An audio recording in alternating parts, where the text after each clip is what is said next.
Assalamualaikum warahmatullahi wabarakatuh.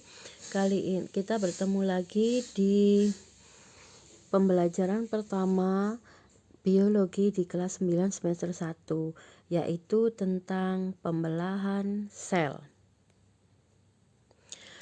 Pembelahan sel merupakan suatu proses yang membagi satu sel induk menjadi dua atau lebih sel anak. Jadi intinya adalah pembelahan sel adalah satu sel menjadi dua sel atau dua sel menjadi 4 sel. Kemudian pembelahan sel itu ada pembelahan amitosis, ada meiosis, ada mitosis. Jadi masing-masing pembelahan sel ini berbeda-beda. Kalau amitosis itu pembelahan biner, kalau mitosis itu pembelahan yang tidak terjadi reduksi jumlah kromosom. Reduksi itu pengurangan ya. Meiosis terjadi reduksi jumlah kromosom. Pembelahan sel secara tahapan amitosis, kita berbicara tentang amitosis dulu. Pembelahan sel secara amitosis merupakan pembelahan sel secara langsung, tidak mengikuti tahapan pembelahan sel, jadi tidak ada profase, telofase ya. Biasa ditemukan pada organisme uniseluler. Apa uniseluler itu? Ayo, ini mata pelajaran kelas 7, ada uniseluler, ada multiseluler. Kalau uniseluler adalah sel bersel satu, kalau multiseluler adalah sel bersel banyak ya. Contohnya uniseluler adalah prokariota dan eukariota. Misalnya bakteri, protozoa, ragi dan lain-lain. Nah, ini merupakan contoh dari pembelahan amitosis, yaitu tentang pembelahan biner. Kamu lihat di situ ada gambarnya ya. Kamu lihat pada gambar pertama, ini contoh pada bakteri ya anak-anak. Pada bakteri ini terbentuk membran plasma sehingga sitoplasma terpisah di antara dua sel tersebut. Kamu lihat gambar bakterinya, yang biru-biru itu merupakan kromosom. Jadi kromosom bakteri menempel pada membelah, kemudian terbentuklah dua sel anakan. Jadi satu induk menjadi dua. Ini ya, ini namanya pembelahan biner. Kemudian selanjutnya yaitu tahapan mitosis. Mitosis ini pembelahan sel ya, ditandai dengan langkah-langkah profase. Profase ini ditandai dengan menghilangnya membran inti dan terbentuknya benang-benang kromatin, pemadatan kromosom. Kemudian ada metafase, ditandai dengan kromosom yang berderet di bidang ekuator saat yang mudah mengamati kromosom. Kemudian anafase ditandai dengan kromosom mulai bergerak ke arah kutub yang berlawanan ditarik oleh benang-benang spindle. Kemudian telofase, sel terbagi menjadi sel anakan. Nah, ini adalah proses mitosis. Kamu lihat gambarnya, ada profase awal, profase akhir. Ya, ada metafase. Kemudian dari metafase menuju anafase, kemudian telofase awal, kemudian telofase akhir. Jadi kamu lihat yang biru-biru adalah benang-benang kromatinnya. Pada saat profase awal, protase atau profase awal, kemudian dia mulai menggandakan diri pada profase akhir. Kemudian pada meta ini mulai berjajar di bidang ekuator. Jadi baris ini sebelum dia menuju ke bidang ekuatornya, dia berbaris dulu. Setelah itu bidang-bidang ekuator akan menarik benang-benang kromosom ini, akan ditarik. Jadi saling mengganda, kemudian ditarik. Setelah ditarik, kemudian anafase ini kromosomnya sudah menuju ke bidang ekuator. Kemudian pada telofase awal sudah mulai membentuk dua sel anakan tapi belum terpisah. Kemudian pada telofase akhir sudah mulai terpisah. Ini proses pembelahan mitosis. Nanti berbeda dengan proses pembelahan meiosis ya.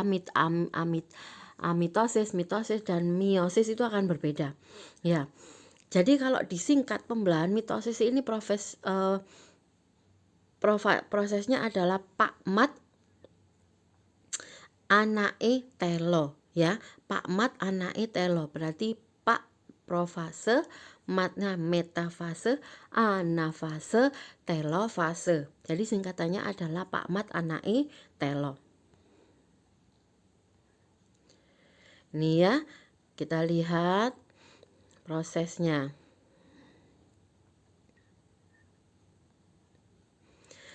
Kemudian pada tahapan meiosis, kita bicara tentang meiosis. Pada profase tahap ini, benang-benang kromatin akan mengalami proses pemendekan dan penebalan sehingga bisa membentuk kromosom. Metafase pada tahap ini, kromosom akan bergerak menuju bagian bidang ekuator atau bidang pembelahan. Dan pada kromosom yang memiliki sifat homolog akan tetap saling bergandengan. Anafase pada tahap ini kromosom memiliki sifat homolog ya, berpisah dan juga bergerak ke bagian kutub. Telofase pada tahap ini terjadi pada proses sitokinesis. Sitokinesis itu adalah proses pembentukan sel.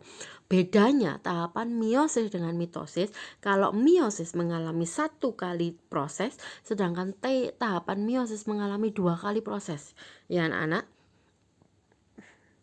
Kita lihat skemanya di sini. Kalau pembelahan meiosis 1 kali, kalau pembelahan meiosis 2 kali, mitosis 1 kali, meiosis 2 kali. Jadi kita lihat di sini ada telofase 1, metafase 1, metafase 2, anafase 2, dan telofase 2. Kita lihat di sini. Ya. Prosesnya mengalami 2 kali, sebenarnya sama tetapi hanya mengalami 2 kali proses.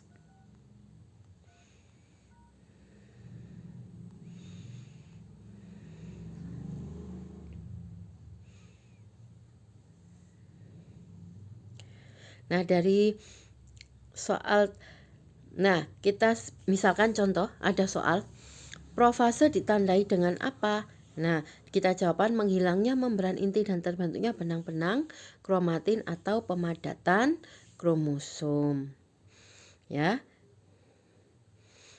Ini jadi kita jadi tahu bedanya apa ya. Metafase ditandai dengan apa anak-anak? Metafase ditandai dengan kromosom yang berderet di bidang ekuator atau saat yang mudah mengamati kromosom. Anafase ditandai dengan apa? Kromosom mulai bergerak ke arah kutub yang berlawanan ditarik oleh benang-benang spindle atau mikrotubul.